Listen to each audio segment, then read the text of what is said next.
नमस्कार, आप live cities देख रहे हैं। मैं हूं जय शुक्ला।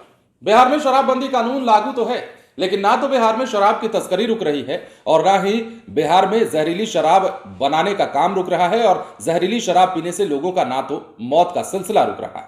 अब ये एक ऐसा सवाल बन चुका है बिहार में शराबबंदी कानून लागू होने के बाद, जिसका हल निकालना बेहद जरूरी हो गया है और यही कारण है कि अब पटना हाईकोर्ट भी इस पर सख्त नजर आ रहा है। दरअसल पटना हाईकोर्ट ने बड़ा निर्देश जारी किया है।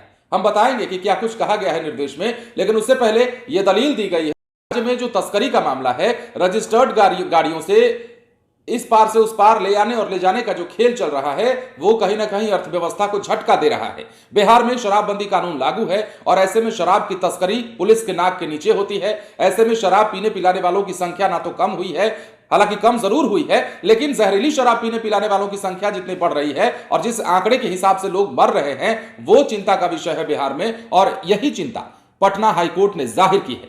अब देखिए पटना हाईकोर्ट ने कहा क्या है, हम आपको बताते हैं। राज्य के बाहर निबंधित हुए गाड़ियों से की जा रही शराब की तस्करी के मामले को गंभीरता से लिया है। कोर्ट ने राज्य के मुख्य सचिव को निर्देश दिया है कि इस मामले में कड़ी कार्रवाई कीजिए। कोर्ट ने इसके साथ ही मुख्य सचिव से कहा कि उत्पाद अधिकारियों, पुलिस अधिकारियों और जिला मजिस्ट्रेटों को देश के किसी अन्य राज्यों में विशेष प्रशिक्षण देने के लिए भेजने की व्यवस्था करें, ताकि शराब माफिया की तस्करी से राज्य की अर्थव्यवस्था को चौपट होने से रोका जा सके।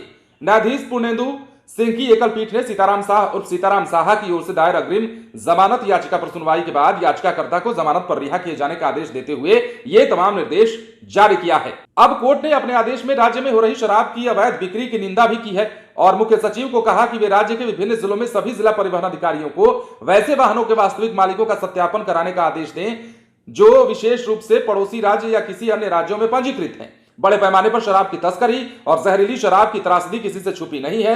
कोर्ट ने राज्य के मुख्य सचिव को आदेश की प्रति भेजने का आदेश दिया ताकि वो अधिकारियों को फिर से समझा सकें।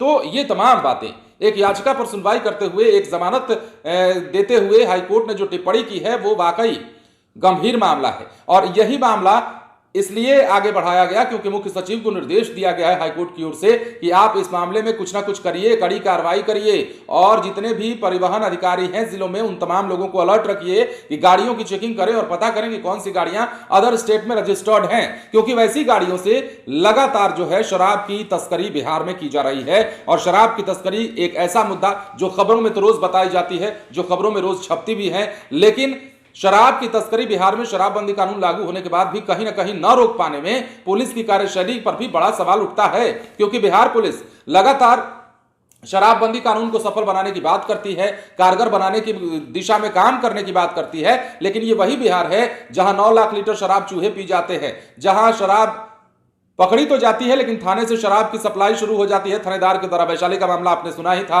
और किस प्रकार पुलिस की मिली भगत की खबरें सामने आती हैं वो भी आप देखते हैं। तो ये तमाम चीजें हैं और इन तमाम चीजों के होने के बाद भी दिमाग में एक बात आती है कि बिहार में शराबबंदी कानून आखिर सफल कैसे होगा। और यही कारण है कि पटना हाईकोर्ट ने मुख्य सचिव को बड़ा निर्देश दिया है। शराब की तस्करी और बिहार में शराब की बिक्री जो अंदर खाने हो रही है, जो जहरीली शराब के रूप में पिलाई जा रही है, उस पर भी टिप्पणी की। फिलहाल बने रहे लाइव सिटीज के साथ। धन्यवाद।